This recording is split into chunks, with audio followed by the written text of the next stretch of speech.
Biochemistry हा दुसरा paper आहे आपला आणि दुसऱ्या पेपरमधलं हे दुसरं युनिट आहे। या युनिटचं नाव आहे लिपिड्स। ओके, तुम्ही पुस्तकामध्ये बघा वाटलंच तर पुस्तकामध्ये लिपिड मेटाबॉलिझम असं याचं नाव आहे। म्हणजे डायजेस्टिव्ह सिस्टीममध्ये आपल्या शरीरामध्ये पोटामध्ये जे लिपिड्स जातात ते लिपिड्स कसे पचतात हे याच्यामध्ये दिलेलं आहे, लिपिड मेटाबॉलिझम। सो त्या लिपिडचं पचल्यावरती कशामध्ये रूपांतर होतं आणि ते शरीरामध्ये रक्तामध्ये कसे मिसळतात, त्यांचं ब्रेकडाऊन कसं होतं हे सगळं याच्यामध्ये येणार आहे।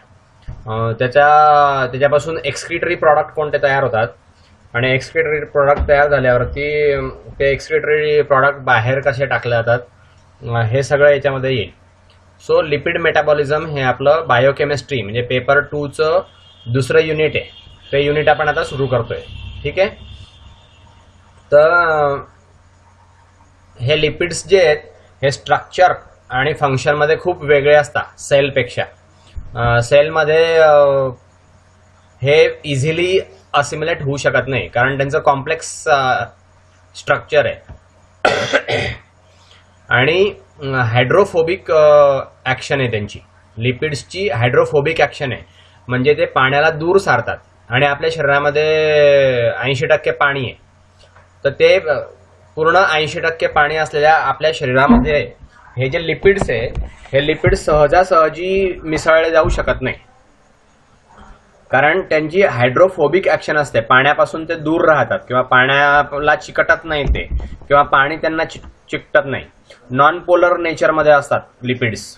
नॉन पोलर नेचर म्हणजे त्यांच्यावरती जो इलेक्ट्रिक चार्ज असतो तो चार्ज पाण्याच्या अपोजिटमध्ये असतो, पाण्याच्या समयाचा असतो, त्यामुळे त्यांच्यामध्ये रिपल्शन होतं, त्यांच्यामध्ये अट्रॅक्शन होत नाही। पाणी आणि लिपिड्समध्ये अट्रॅक्शन नाही होत, रिपल्शन होतं। सो लिपिड हे पूर्ण बॉडी कंपाऊंडपेक्षा वेगळे आहेत आणि लिपिडची ॲक्शन पण वेगळी आहे। तर पहिल्यांदा आपण पाहू ट्रायग्लिसरॉल्स।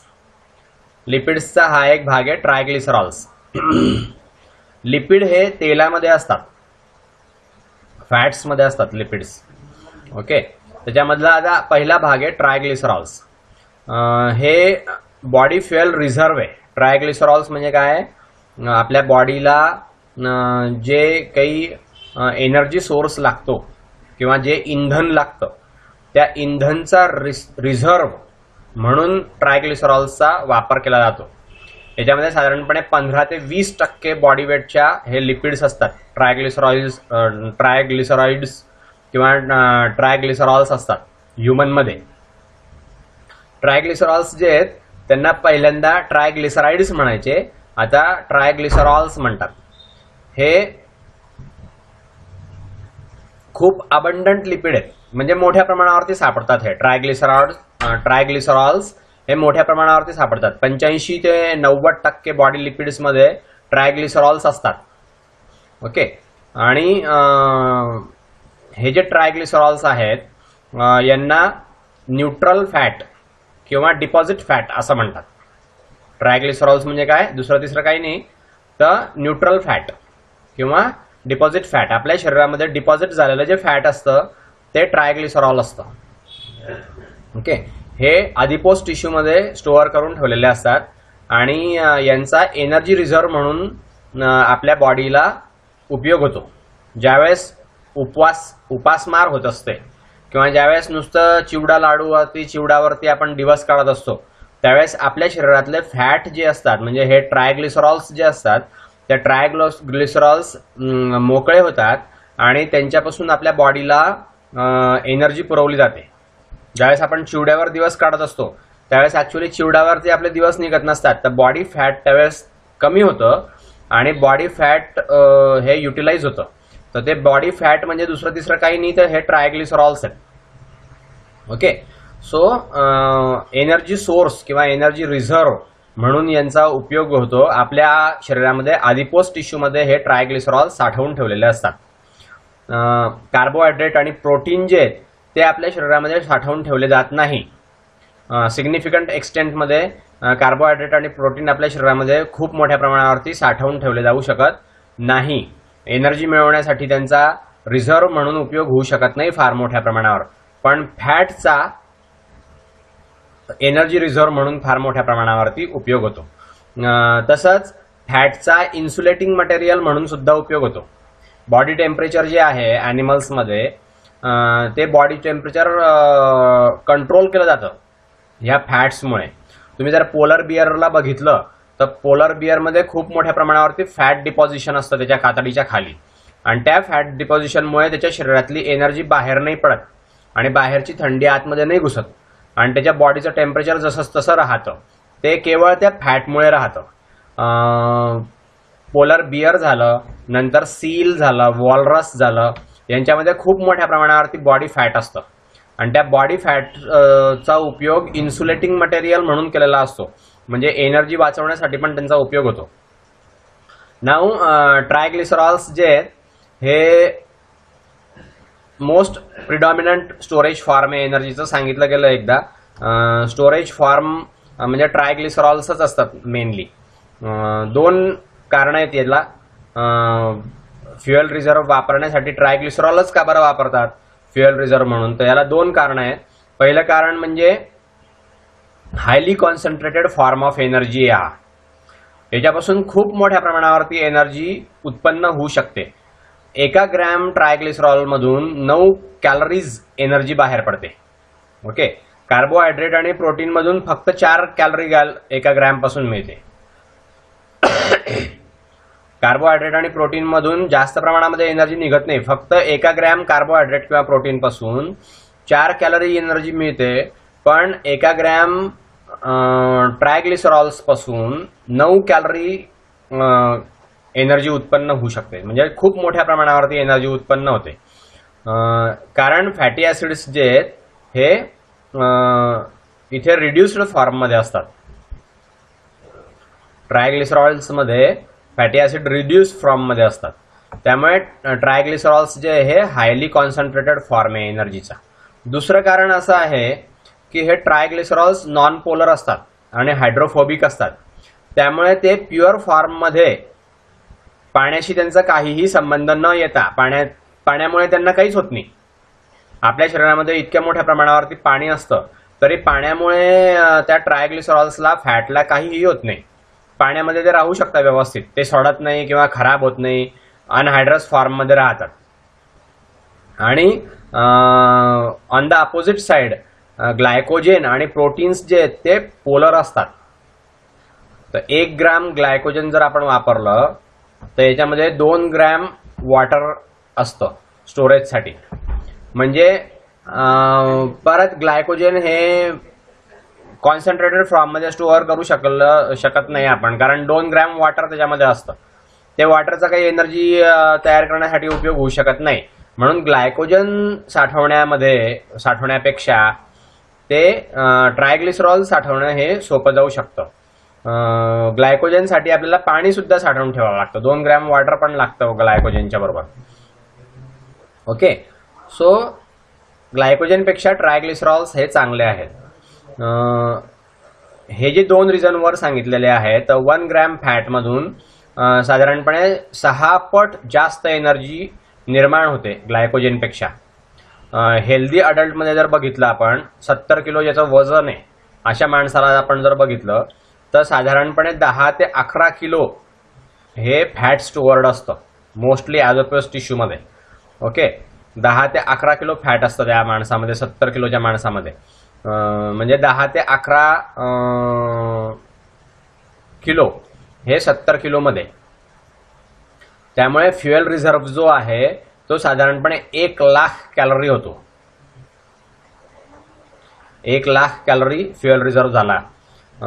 ही जी एनर्जी आहे ही स्टोअर्ड एनर्जी म्हणून याचा वापर केला जातो ग्लायकोजनच्या फॉर्ममध्ये. फॅटच्या ऐवजी जर समजा एवढी एनर्जी ग्लायकोजनच्या फॉर्ममध्ये स्टोअर करायचं जर ठरवलं तर साधारणपणे 55 किलो वेट त्या माणसाचं होऊन जाईल ह्या एनर्जीमध्येच. 55 किलो आपल्या बॉडीमध्ये जर समजा हे ग्लायकोजन स्टोअर करून ठेवायचं म्हटलं तर आपल्या बॉडीचं वेट खूप जास्त होऊन जाईल आणि मग आपल्याला चालणं फिरणं मुश्किल होऊन जाईल. ओके, सो त्यापेक्षा ग्लायकोजन स्टोअर करून ठेवण्यापेक्षा हे फॅट स्टोअर करून ठेवणं म्हणजे ट्रायग्लिसरॉल्स स्टोअर करून ठेवणं सोपं जातं. कारण ते कमी वेटमध्ये 10 ते 11 किलोमध्ये 1 लाख कॅलरी आपल्याला एनर्जी मिळते. तेवढीच एनर्जी समजा आपण जर ग्लायकोजन पासून मिळवायची ठरवली तर त्याला 55 किलो ग्लायकोजन स्टोअर करून ठेवावा लागेल. ओके, तर इथे 10 ते 11 किलो मध्ये काम होऊन जातं 55 किलो स्टोअर करून ठेवण्यापेक्षा. म्हणून फॅट जे आहेत त्याला फ्युएल रिझर्व्ह म्हणून उपयोग केला गेलेला आहे. इव्होल्युशन मध्ये, उत्क्रांतीमध्ये आपण जर बघितलं तर फॅटचा उपयोग हा फ्युएल रिझर्व्ह म्हणून होतो आपल्या बॉडीमध्ये. नाव फॅटी ऍसिड ऑक्सिडेशन. फॅटी ऍसिडचं ऑक्सिडेशन कसं होतं? फॅटी ऍसिड्स जे आहेत बॉडीमध्ये हे मोस्टली बीटा ऑक्सिडेशन आपण याच्यामध्ये होतं. बीटा ऑक्सिडेशनला काय म्हणतात तर हे फॅटी ऍसिडचं ऑक्सिडेशन आहे. बीटा कार्बन ॲटम वरती ऑक्सिजनेशन होतं म्हणून याला बीटा ऑक्सिडेशन असं म्हटलेलं आहे. सिक्वेन्शियल रिम्युव्हल जे आहे 2 कार्बन फ्रॅगमेंटचं म्हणजे ऍसिटल COAचं 2 कार्बन ॲटमचं सिक्वेन्शियल रिम्युव्हल याच्यातून होत असतं. नाव फॅटी ऍसिडच्या ऑक्सिडेशनच्या स्टेजेस. बीटा ऑक्सिडेशन जे फॅटी ऍसिडमध्ये म्हटलं तर त्याच्यामध्ये 3 स्टेजेस असतात. पहिलं फॅटी ऍसिडचं ऍक्टिव्हेशन होतं आणि ते सिस्टोसोलमध्ये होतं. ओके, सिस्टोसोलमध्ये फॅटी ऍसिडचं अक्युम्युलेशन होतं. नाव दुसरी स्टेप जी आहे तर मायटोकॉन्ड्रियामध्ये फॅटी ऍसिडचं ट्रान्सपोर्टेशन होतं. आणि तिसरी स्टेप आहे बीटा ऑक्सिडेशन जे ते मायटोकॉन्ड्रियल मॅट्रिक्समध्ये होतं. फॅटी ऍसिडचं बीटा ऑक्सिडेशन हे मायटोकॉन्ड्रियाच्या मॅट्रिक्समध्ये होतं. म्हणजे मायटोकॉन्ड्रियापासून ती एनर्जी लिबरेट होते. फॅटी ऍसिड्स जे आहेत ते सगळ्या टिश्यूमध्ये बॉडीच्या अक्युमुलेट झालेले असतात आणि ऑक्सिडेशन आपल्याला त्याचं करता येऊ शकतं. सगळे टिश्यू, बॉडीचे जेवढे सगळे टिश्यू आहे ते सगळे टिश्यू फॅटी ऍसिडचं ऑक्सिडेशन करू शकतात. पण ब्रेनमध्ये, नंतर इरिथ्रोसाइट्समध्ये आणि ॲड्रिनल मेडुलामध्ये फॅटी ऍसिडचं युटिलायझेशन होत नाही. एनर्जी रिक्वायरमेंट जर समजा ब्रेनला लागलं किंवा ब्रेनला जर समजा एनर्जी पाहिजे असेल, इरिथ्रोसाइट्स म्हणजे रेड ब्लड सेलला जर एनर्जी पाहिजे असेल आणि ॲड्रिनल मेडुला म्हणजे ॲड्रिनल ग्लँड आहे, त्या ग्लँडमध्ये जो मेडुला असतो त्या ॲड्रिनल मेडुलाला जर समजा एनर्जीची गरज असेल तर त्याच्यामध्ये फॅटी ऍसिडचा वापर करता येत नाही. एनर्जी रिक्वायरमेंटमध्ये फॅटी ऍसिड उपयोगात तिथे आणले जाऊ शकत नाही. त्याला ग्लायकोजनच्या स्वरूपामध्येच एनर्जी लागते आणि ती मग सलाईनमधून दिली जाऊ शकते. आपल्या ब्लडमध्ये डायरेक्ट सलाईनमध्ये शुगर आपण टाकू शकतो आणि ती शुगर ब्रेनला मिळू शकते. ओके, नाव पहिली step activation of fatty acid. Fatty acid activation कसं होतं तर ते याच्यामध्ये दिलेलं आहे. फॅटी ऍसिड हे ऍसिटिल COAच्या मध्ये ऍक्टिव्हेट होतात. थायोकायनेज किंवा ऍसिटिल COA सिंथेटेज याच्यामध्ये त्याचं रूपांतर होतं आणि फॅटी ऍसिडचं ऍक्टिव्हेशन झाल्यावरती ऍसिटिल COA म्हणजे ऍसिटिल कोएन्झाइम हे तयार होतं, थायोकायनेज तयार होतं किंवा ऍसिटिल COA सिंथेटेजेस तयार होतात. ही जी रिॲक्शन आहे ही 2 स्टेपमध्ये होते. याला ATP मॉलिक्युल्स लागतात, कोएन्झाइम लागतं, कोएन्झाइम A, नंतर मॅग्नेशियम आयन्स लागतात आणि त्यामुळे मग ही एनर्जी पूर्ण होऊ शकते, ही रिॲक्शन पूर्ण होते. ATP, कोएन्झाइम A आणि Mg2+ आयनच्या प्रेझेन्समध्ये ही रिॲक्शन होते. फॅटी ऍसिड्स हे ATPशी रिॲक्ट करतात आणि त्याच्यापासून ऍसिलाडिनायलेट तयार होतं आणि ते कंबाईन होतं कोएन्झाइम A मध्ये आणि त्याच्यापासून ऍसिल COA तयार होतं. ओके, नाव हे जे ऍक्टिव्हेशन आहे त्याच्यामध्ये 2 हाय एनर्जी फॉस्फेट असतात, युटिलाइज झालेले असतात. ATP हे कन्व्हर्ट होतं आणि त्याच्यापासून पायरोफॉस्फेट तयार होतं, PPI. ओके, एन्झाईम हे इनऑर्गॅनिक आहे,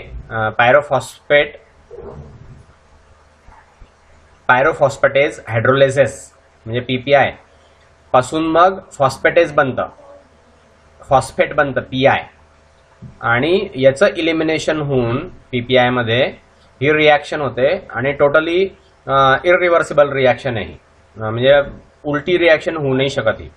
ओके, याच्यामध्ये 3 डिफरंट टाइप्सचे थायोकायनेजेस असतात आणि त्याच्यापासून लॉंग चेन म्हणजे 10 ते 20 कार्बन ॲटम, नंतर मीडियम चेन म्हणजे 4 ते 12 कार्बन ॲटम आणि शॉर्ट चेन म्हणजे 4 पेक्षा कमी कार्बन ॲटम असे फॅटी ॲसिड्स आयडेंटिफाय याच्यामध्ये केले जाऊ शकतात. आता इथे ही रिॲक्शन पहा, RCH2CH2COO- हे फॅटी ॲसिड आहे. ओके, याच्यामध्ये थायोकायनेज ATP आणि PPI म्हणजे पायरोफॉस्फेटेज आणि 2 PI हे तयार इकडे असे झाले. तर ह्या फॅटी ॲसिड पासून हे ॲसिलाडिनायलेट तयार झालं. Okay, RCH2CH2C double bond OAMP. मग याच्यापासून COASH आणि AMP त्याच्यापासून जे तयार होतं त्याच्यापासून हे ॲसिटिल कोए तयार झालं. RCH2CH2C double bond OCOA, AMP remove झालं आणि COA आलं. तर अशा रीतीने ॲसिटिल कोएन्झाईम तयार झाला इथे. तर this is called as activation of fatty acid. आणि मग ते फॅटी ॲसिडचं रूपांतर ॲसिटिल कोए मध्ये झालं थायोकायनेज एन्झाईममुळे.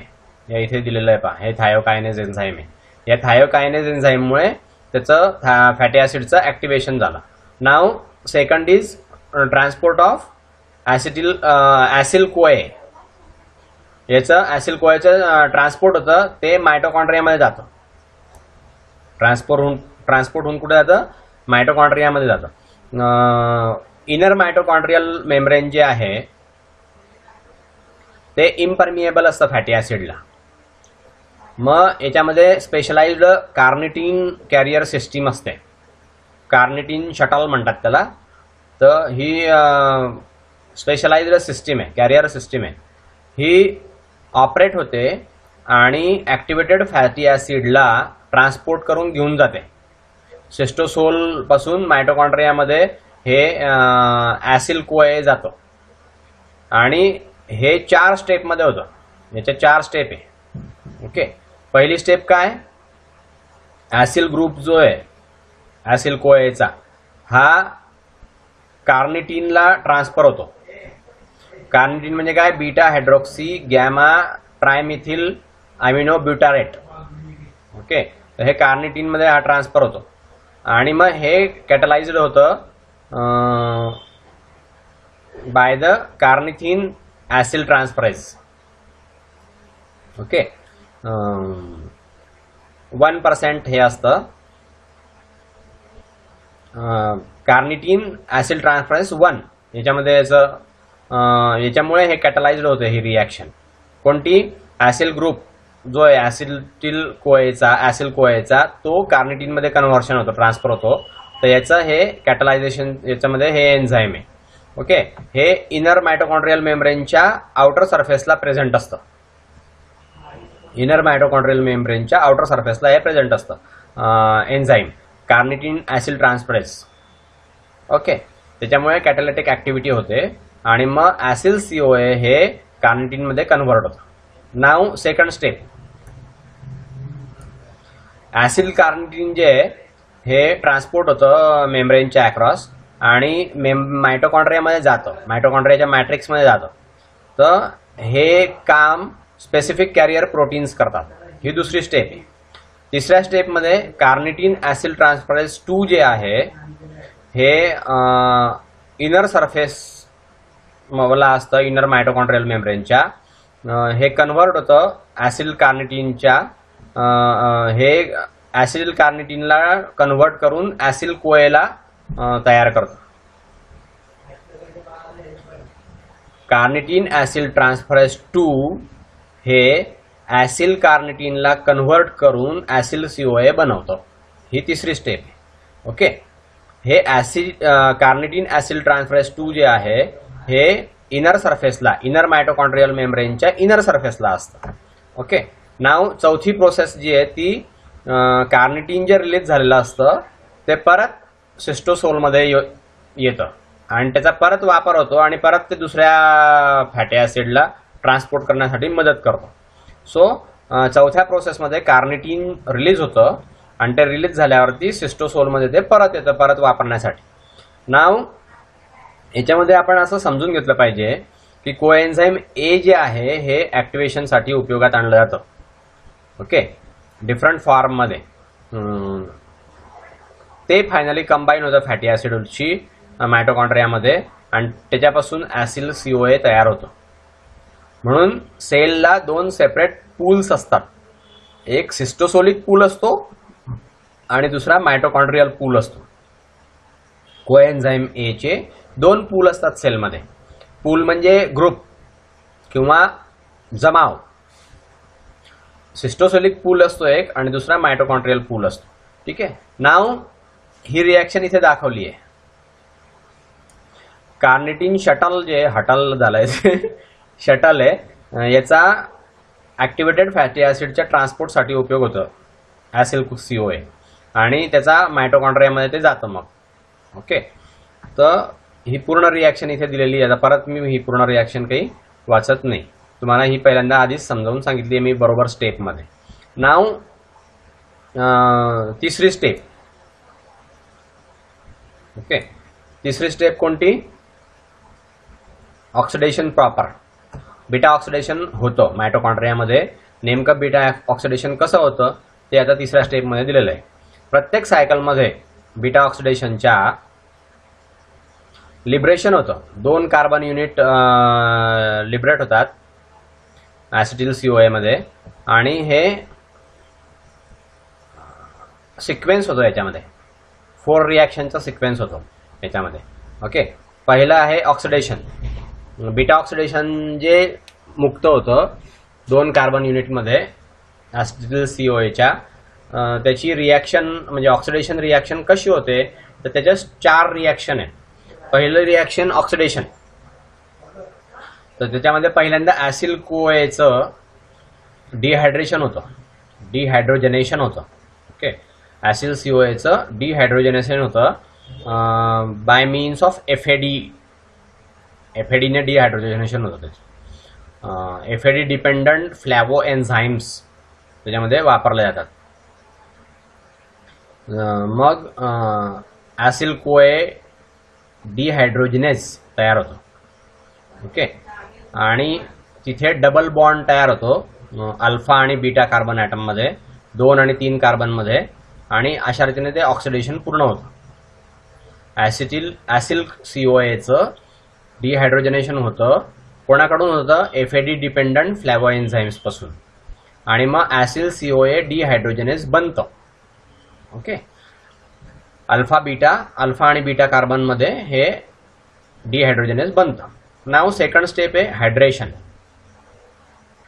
हायड्रेशन हे इनॉल CoA हायड्रेटेज हे हायड्रेशन घडवून आणतं.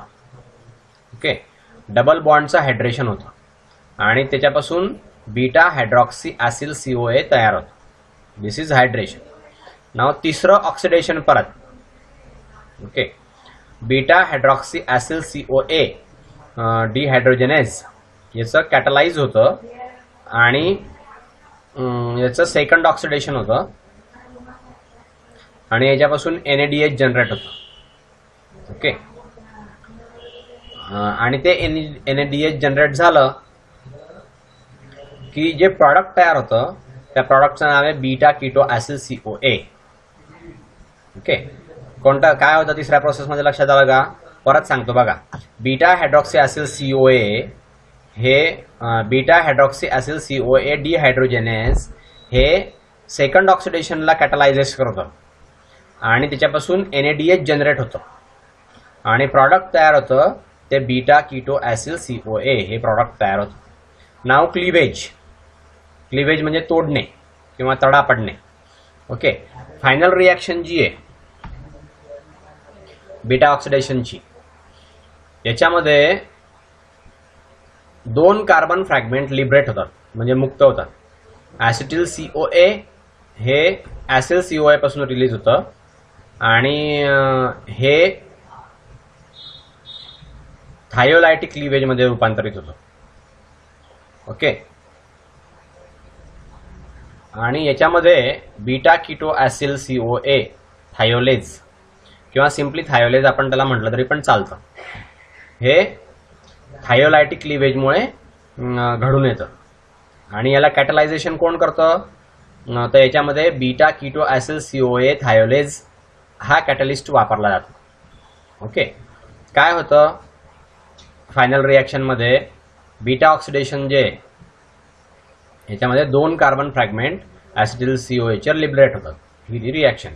नाव न्यू ॲसिल CoA जे तयार झालेलं आहे याच्यामध्ये 2 कार्बन ॲटम असतात. हे ओरिजिनल पेक्षा कमी असतात. हे परत बीटा ऑक्सिडेशन मध्ये एंट्री करतात. बीटा ऑक्सिडेशन सायकलमध्ये परत एंट्री करतात. आणि ही प्रोसेस जी आहे ती कंटिन्यू होत राहते जोपर्यंत फॅटी ॲसिड पूर्णपणे ऑक्सिडाइज होत नाही तोपर्यंत ही प्रोसेस परत परत परत परत चालू राहते. ओके. तर मग ओव्हरऑल रिॲक्शन जी आहे प्रत्येक सायकलमध्ये बीटा ऑक्सिडेशनच्या ती कशी आहे तर अशी आहे बघा. CN acyl CoA plus FAD plus NAD plus H2O plus CoASH याच्यापासून CN-2 acyl CoA plus acyl CoA plus FADH2 plus NADH plus H+. Okay. हे याच्यापासून होतं. आणि ही जी स्कीम आहे फॅटी ॲसिडची, हे फॅटी ॲसिडचं ऑक्सिडेशन डिस्कस केलं जातं. आणि हे करस्पॉन्ड्स अबाउट टू सॅच्युरेटेड. त्याच्यामध्ये डबल बॉन्ड नसतो. ओके.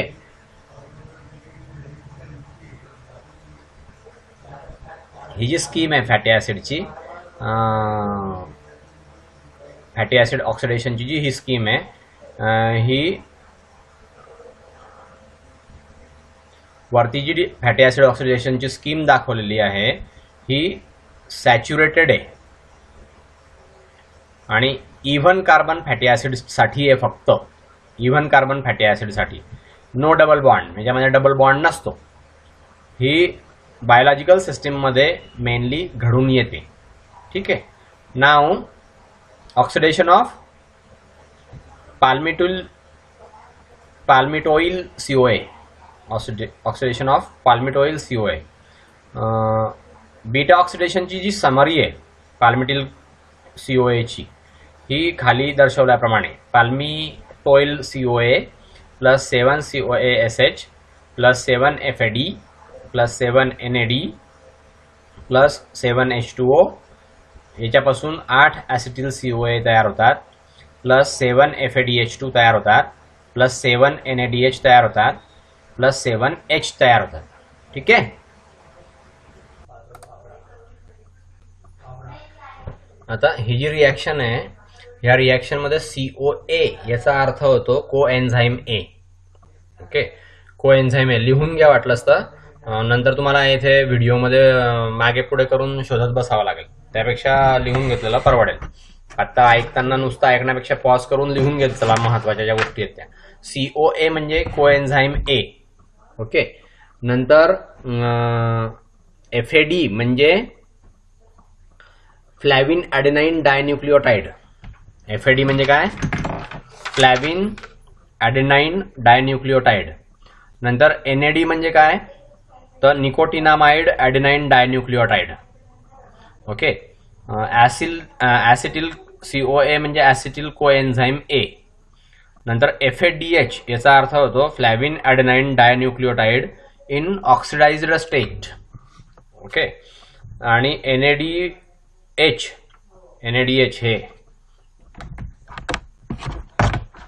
हे NADH. ओके. हे जे NADH आहे याचा अर्थ NAD++. NADH म्हणजेच NAD प्लस आणि हे NAD प्लसला रेडॉक्स कपाल असं म्हणतात. ओके. सो या रिॲक्शन मध्ये जेवढे कंपाऊंड आहेत त्या कंपाऊंडचे सगळ्यांचे फुल फॉर्म तुम्हाला मी सांगून दिले. ठीक आहे. नाव पाल्मिटिल CoA जे आहे ह्याच्यामध्ये 7 सायकल्स असतात. बीटा ऑक्सिडेशनचे 7 सायकल्स असतात आणि याच्यापासून 8 ॲसिटिल CoA तयार होतात. ओके. हे ॲसिटिल CoA सिट्रिक ॲसिडमध्ये एंटर होतात, सिट्रिक ॲसिड सायकलमध्ये एंटर होतात आणि त्याच्यापासून कम्प्लिटली ऑक्सिडाइज्ड कार्बन डायऑक्साईड आणि H2O तयार होतो. ओके, याच्यापासून कार्बन डायऑक्साईड आणि H2O तयार होतो शेवटी. नाव बीटा ऑक्सिडेशनचं एनर्जेटिक्स. याचं अल्टिमेट एम जे फॅटी ॲसिडचं किंवा फॅटी ॲसिड ऑक्सिडेशनचं अल्टिमेट एम, फॅटी ॲसिड ऑक्सिडेशनचं अल्टिमेट एम जे हे एनर्जी जनरेशन आहे. ओके, फॅटी ॲसिडचं ऑक्सिडेशन आपण कशासाठी करतोय तर त्याच्यापासून ऊर्जा निर्मिती व्हावी आणि ती ऊर्जा शरीराला उपयोगात यावी, याच्यासाठी आपण हे सगळं करतोय. आता ही जी एनर्जी आहे कम्प्लीट ऑक्सिडेशन पासून जी एनर्जी मिळते, पाल्मिटिक ॲसिड किंवा 16 कार्बन ॲटम असतात त्यात, तर ती 2.1 टेबलमध्ये दिलेली आहे बघा. स्टँडर्ड फ्री एनर्जी जी आहे पाल्मिटेटची ही 2340 कॅलरी मिळते. ओके, आणि ऑक्सिडेशनमुळे जी एनर्जी मिळते ती 129 ATP मिळतात. म्हणजे 129 गुणिले 7.3, एका ATP पासून 7.3 कॅलरी मिळतात. म्हणजे 940 कॅलरी मिळतात ऑक्सिडेशनमुळे आणि पाल्मिटेटमुळे 2340 कॅलरी मिळतात. ओके, तर इफिशियन्सी जी आहे एनर्जी कन्झर्वेशनची फॅटी ॲसिड ऑक्सिडेशनची ती 940 भागिले 2340 गुणिले 100 म्हणजे 40%. ओके, फॅटी ॲसिड ऑक्सिडेशनची एनर्जी कन्झर्वेशन इफिशियन्सी ओके ही 40%. नाव हा एनर्जेटिक्स ऑफ पाल्मिटिक ॲसिड ऑक्सिडेशनचं इथे एनर्जेटिक्स दिलेलं आहे पहा. बीटा ऑक्सिडेशन 7 सायकलमध्ये होतं. 7 FADH2 म्हणजे इलेक्ट्रॉन ट्रान्सपोर्ट चेन पासून प्रत्येक FADH2 पासून 2 ATP मॉलिक्युल्स मिळतात. तर हे 14 आहे आणि हे 21 आहे. ओके, नाव 7 NADH चे हे ऑक्सिडाइज होतात इलेक्ट्रॉन ट्रान्सपोर्ट चेनमध्ये आणि प्रत्येक NADH तयार होतो त्याच्यापासून 3 ATP तयार होतात. नंतर ते 21 आहे. हे पहिलं 14, हे दुसरं 21. दुसऱ्यामध्ये 8 ॲसिटिल COA पासून सिट्रिक ॲसिड जे सिट्रिक ॲसिड सायकल हे ऑक्सिडेशन करतं. प्रत्येक ॲसिटिल COA प्रोव्हाइड 12 ATP मिळतात त्याच्यापासून 96 ATP तयार होतात. नाव टोटल एनर्जी जी आहे 1 मोल पाल्मिट ऑइल COA पासून टोटल एनर्जी किती मिळते 131 मिळते. 131 ATP मिळतात. आणि एनर्जी युटिलाइज जी आहे ॲक्टिवेशनसाठी फॉर्मेशन ऑफ पाल्मिट ऑइल COA ती -2 आहे. म्हणजे 131 मधून 2 मायनस केले तर नेट यील्ड जे 1 मॉलिक्यूल ऑफ पाल्मिटेट पासून 129 calorie energy. Net yield oxidation एका मॉलिक्यूल पाल्मिटेट पासून ऑक्सिडेशन एका मॉलिक्यूल पाल्मिटेटचं ऑक्सिडेशन झाल्यावरती नेट यील्ड एनर्जी 129 ATP निघतात. ओके, हे झालं. नाव beta oxidation of palmitic acid ही रिॲक्शन बाजूला दिलेली आहे. जे आपण आता एक्सप्लेन केलं ते एक रिॲक्शन फॉर्ममध्ये लिहिलेलं आहे फक्त. ओके, ते तुम्ही वाचून घ्या. नाव beta oxidation of palmitic acid. याच्यामध्ये 2 कार्बन फ्रॅगमेंट असतात. ॲसिटिल COA चे 2 कार्बन फ्रॅगमेंट याच्यामध्ये असतात. हे ACP ला fatty acid synthase fatty acid सिंथेजच्या ACP ला ट्रान्सफर होतात हे आणि हे एन्झाईममुळे कॅटलाइज होतात. ॲसिटिल COA ACP ट्रान्सायलेज असं त्याचं रूपांतर होतं. हे जे ॲसिटिल युनिट आहे हे नंतर ट्रान्सफर होतं ACP पासून आणि त्याचा सिस्टीन रेसिड्यू तयार होतो. एन्झाईमचा सिस्टीन रेसिड्यू तयार होतो. अशा रीतीने ACP साईट जी आहे ती व्हॅकंट होते म्हणजे रिकामी होते. नाव सेकंड स्टेप पाल्मिटिक ॲसिडच्या ऑक्सिडेशनचं बीटा ऑक्सिडेशन. पाल्मिटिक ॲसिडच्या बीटा ऑक्सिडेशनची second step. Enzyme malonyl CoA जे ACP malonyl CoA ACP transacylase हे जे एन्झाईम आहे हे मॅलोनेटला ट्रान्सफर करतं मॅलोनिल CoA पासून आणि ते ACP ला बाइंड होतं. ओके, ही दुसरी स्टेप झाली. नाव तिसरी स्टेप, ॲसिटिल युनिट हे सिस्टीनला अटॅच होतं आणि ते मॅलोनिल ग्रुपला ट्रान्सफर होतं आणि ते ACP ला बाउंड होतं. ही जी मॅलोनिल मॉइटी आहे याच्यापासून कार्बन डायऑक्साईड बाहेर पडतो आणि तो ॲसिटिल CoAला ॲसिटिल CoA कार्बोक्सिलेजला ॲड होतो. हा carbon dioxide fatty acid carbon चेनमध्ये सहभागी होत नाही, त्याच्यामध्ये येत नाही. हे डिकार्बोक्सिलेशन जे आहे हे लॉस ऑफ फ्री एनर्जीचा लॉस होतो याच्यामध्ये आणि त्यामधून रिॲक्शन जी होते ती पुढे चालू राहते. ही reaction beta keto acyl ACP सिंथेटेजने कॅटलाइज्ड केली जाते आणि ह्या कॅटॅलिसिसमुळे ती रिॲक्शन पूर्ण होते. कोणता कॅटलिस्ट तर beta keto acyl ACP synthase हा कॅटलिस्ट याच्यामध्ये या रिॲक्शनमध्ये वापरला जातो. नाव beta keto acyl ACP reductase हा रिड्यूस करतो कीटो ॲसिल ग्रुपला, त्याच्यापासून हायड्रॉक्सी ॲसिल ग्रुप तयार होतो आणि हे NADPHच्या इक्विव्हॅलंटमध्ये असतात.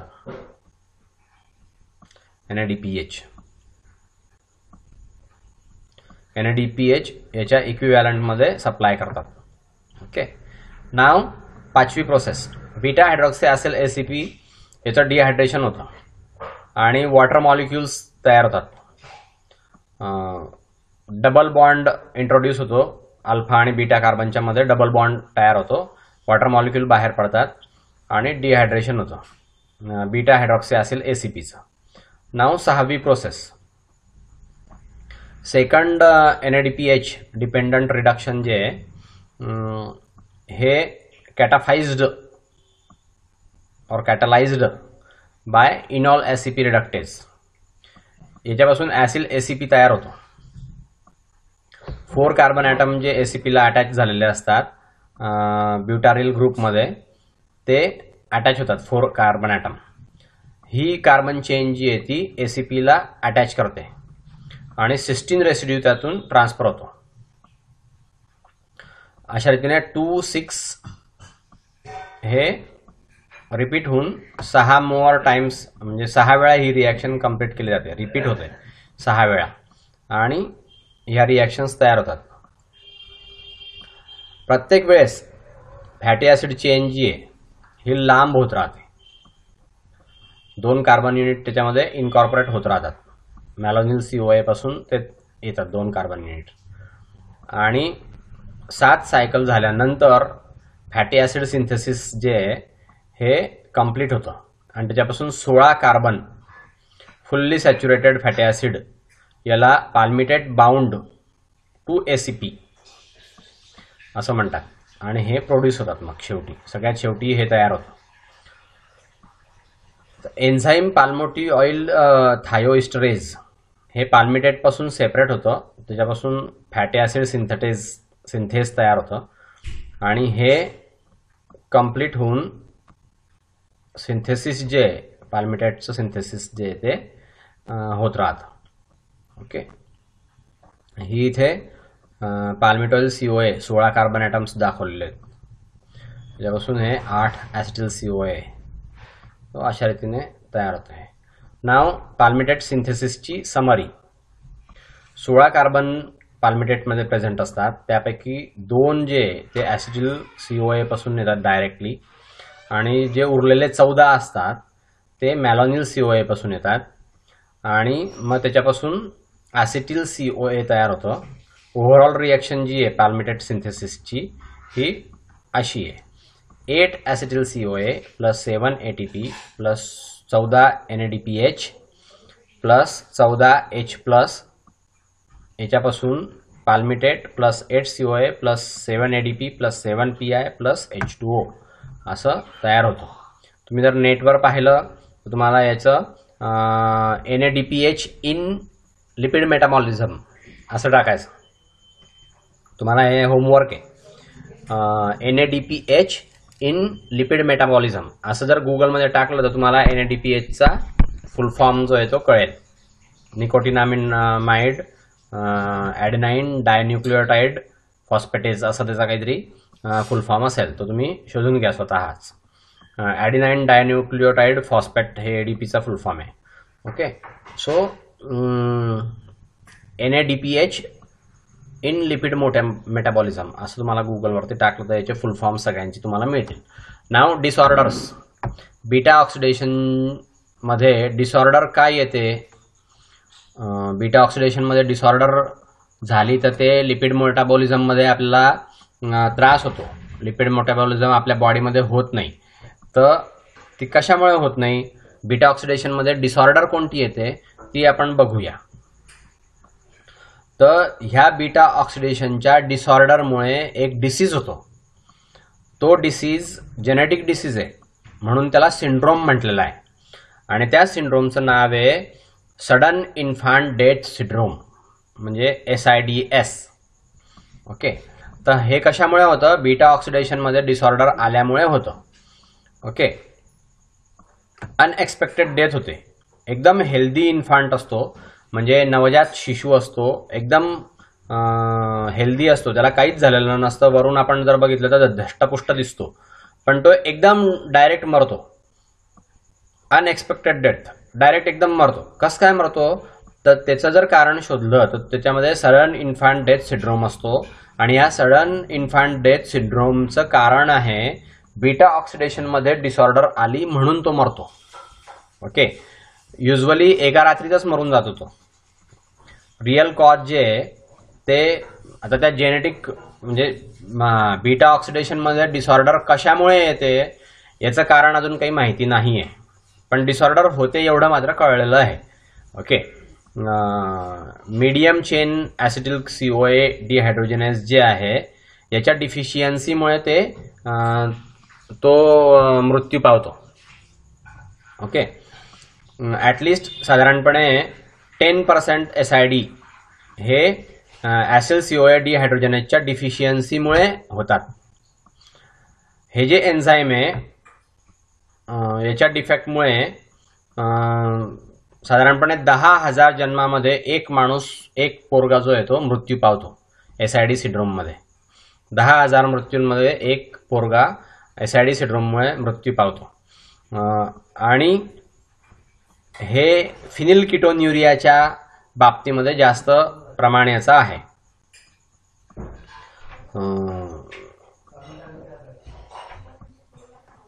फिनिलकिटोन्युरियापेक्षा याचं प्रमाण जास्त आहे, SIDचं प्रमाण जास्त आहे. फिनिलकिटोन्युरिया कमी प्रमाणात होतो, हा जास्त प्रमाणात होतो SID.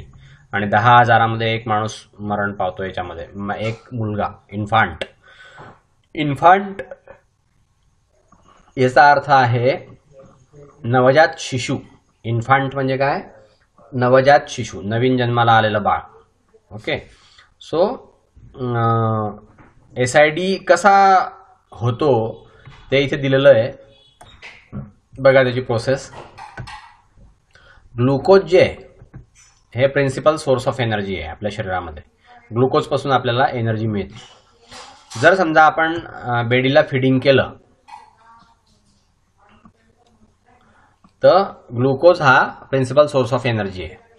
पण काही तासानंतर ग्लुकोज लेव्हल जी आहे आणि त्याचं जे युटिलायझेशन आहे बॉडीमध्ये ते डिक्रीज होतं आणि फॅटी ॲसिड ऑक्सिडेशनचा रेट जो आहे तो वाढतो. सायमल्टेनियसली फॅटी ॲसिड ऑक्सिडेशनचा रेट वाढतो आणि ग्लुकोजचा एनर्जी रिक्वायरमेंटसाठी उपयोग होणं जे आहे ते थोडंसं कमी व्हायला लागतं. ओके, तर ग्लुकोजचा एनर्जी युटिलायझेशनसाठी उपयोग कमी झाल्यानंतर फॅटी ॲसिडचा एनर्जी युटिलायझेशनसाठी उपयोग वाढायला पाहिजे. एनर्जी, आपल्या शरीराची एनर्जी भागवण्यासाठी फॅटी ॲसिडच्या ऑक्सिडेशनचा एनर्जी मिळवण्यासाठी उपयोग वाढायला पाहिजे, पण तो वाढत नाही. त्यामुळे ब्लॉकेड जे बीटा ऑक्सिडेशनचं हे medium chain acetyl CoA dehydrogenase म्हणजे MACADच्या डिफिशियन्सीमुळे फॅटी ॲसिडपासून एनर्जी न मिळाल्यामुळे त्या इन्फॅन्टचा मृत्यू होतो. कारण ग्लायकोजनपासून एनर्जी कमी होऊन जाते आणि फॅटी ॲसिडपासून एनर्जी मिळत नाही, म्हणून तो इन्फॅन्टचा मृत्यू होतो. दुसरा आहे Jamaican vomiting sickness. Jamaican vomiting sickness हा दुसरा एक डिसीज आहे. हा डिसीज हायपोग्लायसिमिया, सिव्हिअर हायपोग्लायसिमिया होतो. त्यामुळे हा डिसीज कॅरेक्टराईज केला जातो. किंवा वॉमिटिंग होतं खूप मोठ्या प्रमाणामध्ये, नंतर कन्व्हल्शन्स होतं म्हणजे आकडी येते शरीराला, कोमामध्ये जातो माणूस, नंतर मृत्यू होतो शेवटी. हे अनराईप म्हणजे न पिकलेलं ॲकी फ्रूट जर खाल्लं तर याच्यामध्ये टॉक्सिक अमिनो ॲसिड्स असतात, अनयुज्युअल टॉक्सिक अमिनो ॲसिड असतात. त्याच्यामध्ये हायपोग्लायसिन असतं, हायपोग्लायसिन A असतं. याच्यामुळे एन्झाईम ॲसिटिल CoA डिहायड्रोजनेज हे इन्हिबिट केलं जातं आणि बीटा ऑक्सिडेशन जे फॅटी ॲसिडचं ते ब्लॉक होतं. आणि ते फॅटी ॲसिडचं बीटा ऑक्सिडेशन ब्लॉक झाल्यामुळे व्हेरियस कॉम्प्लिकेशन्स आपल्या शरीरामध्ये निर्माण होतात. तर हा जमैकन वॉमिटिंग सिकनेस आहे. हा न पिकलेलं अकी फ्रूट खाल्ल्यामुळे होतो. आता हे लक्षात ठेवा. नाव नेक्स्ट इज लिपोजेनेसिस. ओके, हे लिपोजेनेसिस आपण नेक्स्ट लेक्चरला पाहूया. इथे आज थांबूया. ठीक आहे, लिपोजेनेसिस आपण पुढच्या लेक्चरमध्ये कंटिन्यू करू. ठीक आहे, सो आता थांबूया.